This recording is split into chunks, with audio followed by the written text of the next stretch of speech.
ہم پہلے چین کے اتحادی ہیں پھر کسی اور کے اتحادی ہیں۔ صدر آصف زرداری کی چینی صدر شی جن پنگ سے ملاقات میں گفتگو، کہا پڑوسی سے زیادہ ہمارے قریب کوئی اور ہو تو غلط ہوگا۔ چین اور ہماری سرحدیں آپس میں ملتی ہیں، پاکستان کی چین کے ساتھ دوستی اتار چڑھاؤ سے گزری ہے، لیکن انتہا پسندوں کے حملوں سے یہ دوستی ختم نہیں ہوگی۔ پاکستان اور چین ہمیشہ دوست رہیں گے، چاہے دنیا میں کتنی بھی دہشت گردی ہو، کتنے بھی مسائل ہوں، پاکستان کے عوام چین کے عوام کے ساتھ کھڑے ہوں گے۔ چینی صدر نے بھی پاکستان سے تعلق پر گہرے اعتماد کا اظہار کیا۔ شی جن پنگ نے کہا کہ چین اور پاکستان فولادی دوست اور ہر موسم کے اسٹریٹجک پارٹنرز ہیں۔ سی پیک کی تعمیر اور مختلف شعبوں میں تعاون دو طرفہ تعلقات کی اعلیٰ مثال ہے۔ چین کے عظیم عوامی ہال آمد پر چینی پیپلز لبریشن آرمی کے دستے نے صدر مملکت کو گارڈ آف آنر پیش کیا۔ شی جن پنگ نے صدر زرداری کا پرتپاک استقبال کیا۔ چینیوں کی پاکستان میں سیکیورٹی اور سی پیک منصوبے پر بھی بات چیت ہوئی۔ صدر زرداری نے شی جن پنگ کو دورہ پاکستان کی دعوت دی۔ صدر شی جن پنگ نے صدر آصف علی زرداری اور وفد کے اعزاز میں عشائیہ بھی دیا۔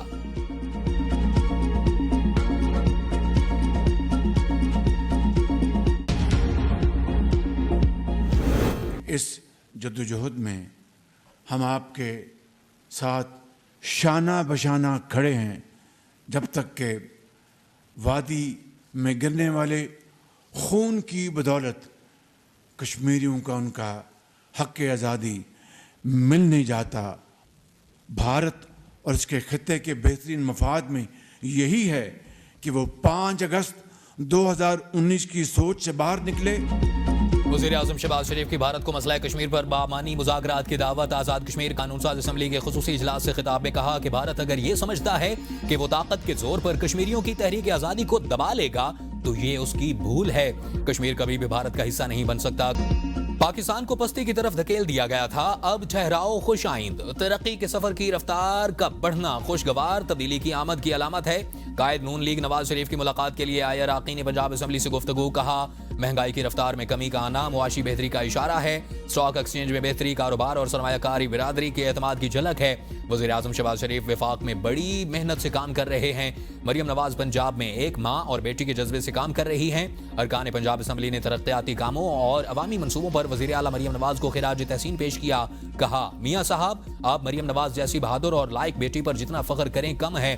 وزیر اعلیٰ مریم نواز نے ارکان پنجاب اسمبلی سے اظہار تشکر کرتے ہوئے کہا کہ نواز شریف کی بیٹی ہونے کی وجہ سے زیادہ ذمہ داری محسوس کرتی ہوں۔ اراکین اسمبلی کی رہنمائی اور اعتماد ہی ہماری قوت اور کامیابی کا باعث ہے۔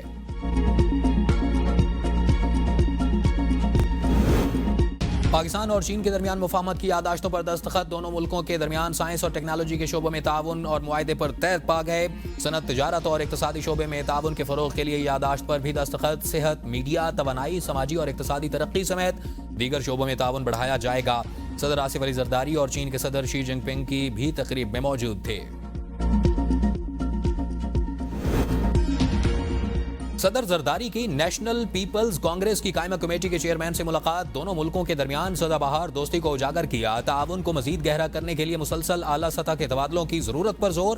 صدر زرداری نے بیجنگ میں چین کے قومی ہیروز کی یادگار کا دورہ کیا۔ چین کی خاطر اپنی جانوں کا نذرانہ پیش کرنے والے ہیروز کی یادگار پر پھول رکھے۔ صدر زرداری نے چین کے ہیروز کی جرت اور بہادری کو خراج تحسین پیش کیا۔ کشمیر بنے گا پاکستان، پوری قوم ہم آواز، چاروں صبح آزاد کشمیر اور گلگت بلتستان میں کشمیریوں سے بھرپور اظہار یکجہتی۔ شہر شہر جلسے، جلوس، ریلیاں، سیمینارز اور کانفرنسز کا انعقاد۔ آزاد کشمیر قانون ساز اسمبلی کا خصوصی اجلاس، وزیر اعظم شہباز شریف کی شرکت۔ مسئلہ کشمیر پر بامعنی مذاکرات کی دعوت، کہا تنازع کشمیر کا حل اقوام متحدہ کی قراردادوں میں مضمر ہے۔ ہم ہر محاذ پر کشمیریوں کے شانہ بشانہ کھڑے ہیں، کشمیریوں کی قربانیاں رائے گاہ نہیں جانے دیں گے۔ آرمی چیف کا بھی مظفر آباد کا دورہ، یادگار شہداء پر حاضری، پھولوں کی چادر چڑھائی۔ کہا کشمیر کی خاطر 3 جنگیں لڑی ہیں، 10 اور جنگیں لڑنی پڑیں تو لڑیں گے۔ اسلام آباد میں دفتر خارجہ سے ڈی چوک تک ریلی نکالی گئی۔ وفاقی وزیر مصدق ملک، چودھری سالک، چیئرمین کشمیر کمیٹی اور ڈپٹی چیئرمین سینٹ نے بھی شرکت کی۔ شہریوں اور سویٹ ہوم کے بچوں کی بھی شرکت۔ 1 منٹ کی خاموشی، پوسٹرز اور بینرز اٹھائے، کشمیر بنے گا پاکستان کے فلک شگاف نعرے لگائے۔ کشمیر کا 1 کلومیٹر طویل جھنڈا عوام کی توجہ کا مرکز بنا رہا۔ لاہور، پشاور، کراچی، کوئٹہ اور مظفر آباد میں بھی ریلیاں، کوہالہ پل پر انسانی ہاتھوں کی زنجیر بنائی گئی۔ کشمیر تکمیل پاکستان کا نامکمل ایجنڈا، اس مشن کو پورا کرنا ہماری ترجیح ہے۔ مستحکم پاکستان تحریک آزادی کشمیر کی کامیابی کی واحد ضمانت ہے۔ وزیر اعظم آزاد کشمیر چودھری انوار الحق کا قانون ساز اسمبلی کے اجلاس سے خطاب، کہا مقبوضہ کشمیر کے لیے پاکستان کی حمایت میں کمی نہیں آئے گی۔ وزیر اعظم پاکستان نے آزاد کشمیر کے مسائل کے حل کو ہمیشہ اہمیت دی. قوموں کی آزادی کی تحریک میں عروج اور زوال تاریخ کا حصہ ہے. افواج پاکستان ملک کی دفاع کے لیے ہم وقت تیار ہیں. وہیں کشمیریوں کو بھی تنہا نہیں چھوڑیں گے. کشمیریوں کو عسکری تربیت حاصل کرنی چاہیے. آزاد کشمیر کو ایک بار پھر جہاد کشمیر کا بیس کیمپ بنائیں گے. پاکستان ہماری منزل ہے. پاکستان کے ساتھ نظریاتی تعلق ہمارے ایمان کا حصہ ہے. عالمی برادری مقبوضہ وادی میں بھارتی مظالم کا نوٹس لے. پرم امن معاہدے پر عمل درآمد. راستے جلد کھلوانے کے لیے کمشنر کوہاٹ کی سربراہی میں جرگہ آج طلب کر لیا گیا. فریقین 15 رکنی کمیٹیوں کے اراکین شرکت کریں گے. جرگے میں اسلحہ حوالگی بنکرز کو گرانے پر پیش رفت کا جائزہ لیا جائے گا. ایک فریق ٹل پاڑا چنار کھولنے روڈ سے متعلق تجاویز دے گا. تجاویز میں فریقین کے مسائل اور مسافروں کو مشترکہ طور پر بسوں میں سفر کروانا شامل. ٹل پاڑا چنار روڈ پر سیکیورٹی کو مزید سخت کرنے کی تجویز بھی شامل. پورم میں دونوں فریقین کے بنکرز مسمار کرنے کا سلسلہ جاری. اب تک 38 سے زائد بنکرز مسمار کیے جا چکے. لاہور ہائی کورٹ میں 10 ایڈیشنل ججز کی تعیناتی پر غور کے لیے جوڈیشل کمیشن کا اہم اجلاس آج ہوگا. اجلاس چیف جسٹس پاکستان یحییٰ آفریدی کی زیر صدارت سپریم کورٹ کے کمیٹی روم میں دن 2 بجے ہوگا. جوڈیشل کمیشن کو 49 نامزدگیاں موصول ہوئی ہیں. 10 ایڈیشنل ججز کی تعیناتی کے لیے 4 ڈسٹرکٹ سیشن ججز اور 45 سینئر وکلاء کے ناموں پر غور. پی ٹی آئی کے کچھ ارکان اسمبلی کا بیرسٹر گوہر کے خلاف بانی کو خط لکھنے کا فیصلہ. ذرائع کے مطابق پارلیمانی رہنماؤں کا بیرسٹر گوہر پر پارٹی مفادات کے برعکس فیصلوں کا الزام. ارکان نے بیرسٹر گوہر کے پارلیمانی امور پر تحفظات کا اظہار کیا. ایم این اے ڈاکٹر امجد خان اور چنگیز خان کاکڑ کی جانب سے چیئرمین پی ٹی آئی پر تحفظات کا اظہار کیا گیا. ذرائع کے مطابق خط میں بیرسٹر گوہر کے پارلیمانی رہنماؤں سے مشاورت نہ کرنے پر بانی پی ٹی آئی کو آگاہ کیا جائے گا. معاملے پر ڈاکٹر امجد خان نے کہا کہ یہ ہماری پارٹی کا اندرونی معاملہ ہے, اس پر بات نہیں کرنا چاہتا. چنگیز خان کاکڑ نے کہا کہ بیرسٹر گوہر کے ساتھ ایک بل کے حوالے سے غلط فہمی ہوئی تھی, وہ دور ہو گئی. احتجاج کی پہلے بھی بہت کالیں آئیں جنہیں عوام نے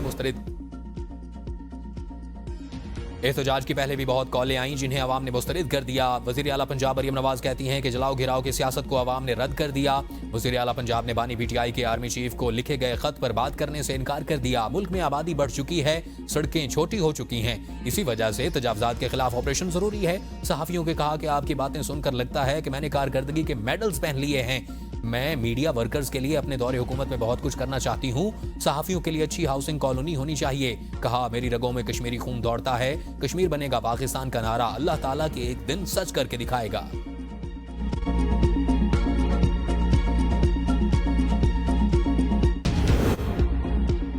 وزیر اعلیٰ خیبر پختونخوا علی امین گنڈا پور سے بانی P T I Khyber Pakhtunkhwa کے صدر جنید اکبر کی ملاقات. 8 فروری کو تحریک انصاف کے سوابی جلسے سے متعلق امور پر تبادلہ خیال. صوبائی صدر نے وزیر اعلیٰ کو جلسے کی تیاریوں پر مکمل بریفنگ دی.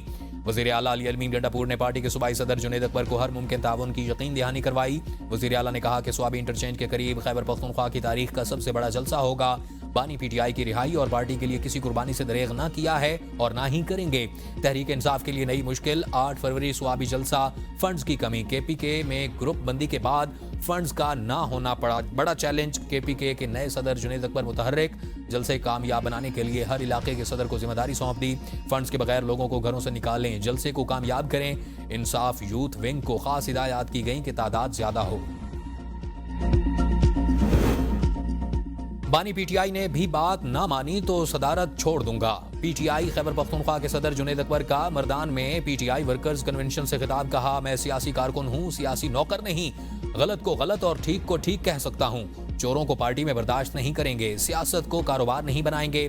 ہر کارکن کی رپورٹ بانی پی ٹی آئی تک پہنچاؤں گا. جب تک بانی پی ٹی آئی کا اعتماد وزیر اعلیٰ پر ہے ہم ان کے ساتھ کھڑے ہیں. ادارے ہمارے اپنے ہیں, ان کی مضبوطی ملک کی مضبوطی ہے. ہم سے غلطیاں ہوئیں, آج ہم اس کا خمیازہ بھگت رہے ہیں. جو آج ہم پر ہنس رہے ہیں کل انہیں بھی اس کا سامنا کرنا پڑے گا. لاشیں اور زخمی ہم نے اٹھائے, پھر بھی مطالبہ کرتے ہیں کہ عدالتی تحقیقات کی جائیں. بانی پی ٹی آئی کا آرمی چیف کے نام خط ایک چارج شیٹ ہے. سینیٹر عرفان صدیقی کہتے ہیں کہ فوج دہشت گردی کے خلاف جنگ میں اپنا خون بہا رہی ہے.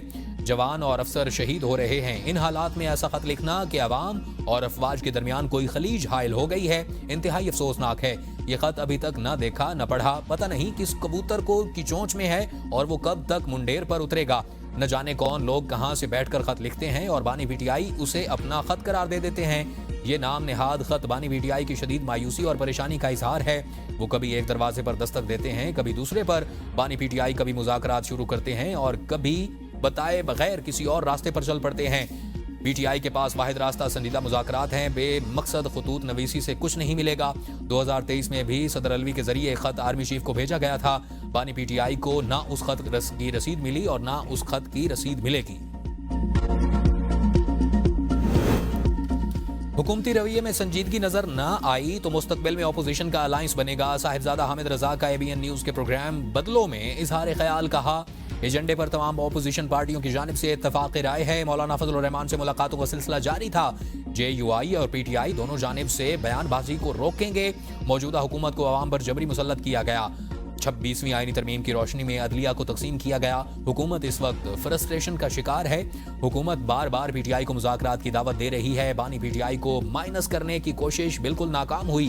پارٹی لیڈر ان اور ورکرز پر ان کا چھوڑنے کے لیے ہر طرح کے مظالم کیے گئے۔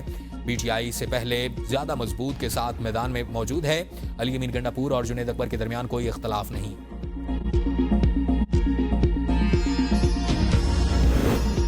نئے انتخابات کی ڈیمانڈ ہونی ہے تو پورے ملک کے لیے ہوگی۔ خواجہ آصف کہتے ہیں کہ اپوزیشن اتحاد میں موجود پارٹیوں کا ایک دوسرے پر بھی اعتراض ہے۔ ایک دوسرے پر اعتراضات کرنے والے ایک دوسرے کے ساتھ کیسے ہو سکتے ہیں؟ ایسے اتحاد فطری نہیں ہوتے۔ مولانا فضل الرحمان کے ساتھ رابطوں میں تسلسل ہونا چاہیے۔ سیاست میں کوئی حرف آخر نہیں ہوتا۔ معاملات تصادم سے نہیں، مذاکرات سے حل ہوتے ہیں۔ اگر مولانا کے خیبر پختونخوا انتخابات پر تحفظات ہیں تو ہمیں ان کے ساتھ کھڑا ہونا چاہیے۔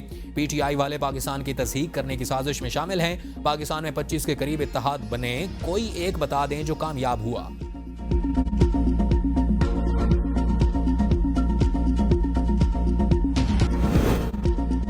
بحرانوں سے نکلنے کے لیے ازسر نو الیکشن کی ضرورت ہے۔ علامہ راجہ ناصر عباس کہتے ہیں کہ 8 فروری کے الیکشن میں عوام نے بانی PTI کو ووٹ دیا۔ 8 فروری کے الیکشن میں عوامی رائے کو تسلیم نہیں کیا گیا۔ پاکستان میں 26 کروڑ عوام کی کوئی حیثیت نہیں رہی۔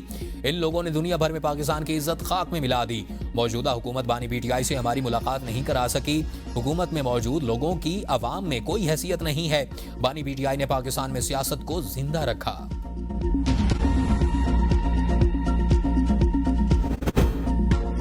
اپوزیشن حکومت کی بجائے اداروں سے لڑ رہی ہے۔ اپوزیشن اتحاد سے حکومت کو کوئی فرق نہیں پڑتا۔ طارق فضل چودھری کی پروگرام سوال سے آگے میں گفتگو کہا، ذمہ دار اپوزیشن ہمیشہ حکومت کی غلطیوں کی نشاندہی کرتی ہے۔ PTI اور اداروں کی لڑائی میں ملک کا نقصان ہو رہا ہے۔ اپوزیشن مذاکرات کے حوالے سے سنجیدہ نہیں تھی۔ 31 جنوری کی ڈیڈ لائن سے پہلے ہی مذاکرات ختم کیے گئے۔ سیاسی قیدیوں کی رہائی سے متعلق بھی PTI سنجیدہ نہیں تھی۔ ملک میں پرتشدد احتجاج کی اجازت نہیں دی جا سکتی۔ بیک ڈور مذاکرات سے متعلق PTI کے بیان میں وزن نہیں۔ ملک میں اب تک ایک الیکشن ایسا نہیں جس پر اعتراضات نہ ہو۔ موجودہ حالات میں نئے الیکشن کا کوئی سوال ہی پیدا نہیں ہوتا۔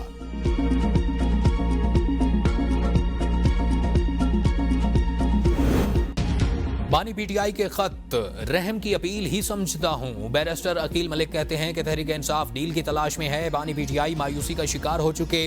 PTI کہتی ہے کہ بیک چینل رابطے ہیں، وہاں سے انکار ہو چکا۔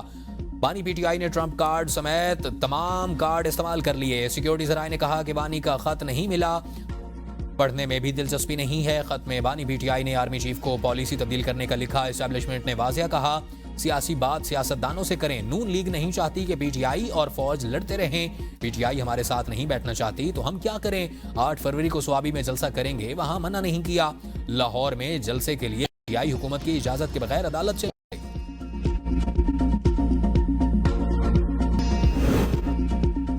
جسٹس سرفراز ڈوگر کے اسلام آباد ہائی کورٹ تبادلے کے بعد سینیورٹی لسٹ میں تبدیلی کا معاملہ۔ اسلام آباد ہائی کورٹ ججز کی سینیورٹی لسٹ کے خلاف ریپرزنٹیشن چیف جسٹس آفس کو موصول۔ 5 ججز نے سینیورٹی لسٹ کے خلاف ریپرزنٹیشن چیف جسٹس اسلام آباد ہائی کورٹ کو بھجوائی تھی۔ چیف جسٹس پاکستان یحییٰ آفریدی کو بھی 5 ججز کی ریپرزنٹیشن کی کاپی بھجوا دی گئی تھی، جس میں ان سے 10 فروری کا جوڈیشل کمیشن اجلاس مؤخر کرنے کی درخواست کی گئی۔ وفاقی وزیر داخلہ محسن نقوی کی بیجنگ میں چینی ہم منصب سے ملاقات۔ انٹیلیجنس شیئرنگ کو مزید بہتر بنانے پر اتفاق۔ بیجنگ پولیس اور اسلام آباد پولیس میں تعاون بڑھانے کا فیصلہ۔ محسن نقوی نے کہا کہ چین سے پولیس کے لیے جدید ٹیکنالوجی اور آلات لیں گے۔ ملاقات میں جنوری میں جوائنٹ ورکنگ گروپ کی میٹنگ پر اطمینان کا اظہار۔ وزیر داخلہ محسن نقوی کی چینی ہم منصب کو پاکستان کے دورے کی دعوت۔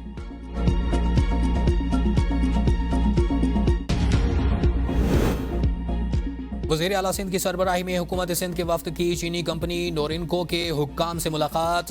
Karachi circular railway, Thar coal energy, electric بسیں اور دیگر منصوبوں پر تبادلہ خیال۔ مراد علی شاہ کہتے ہیں کہ منصوبوں سے نہ صرف سندھ بلکہ پاکستان کی معیشت کو بھی فروغ ملے گا۔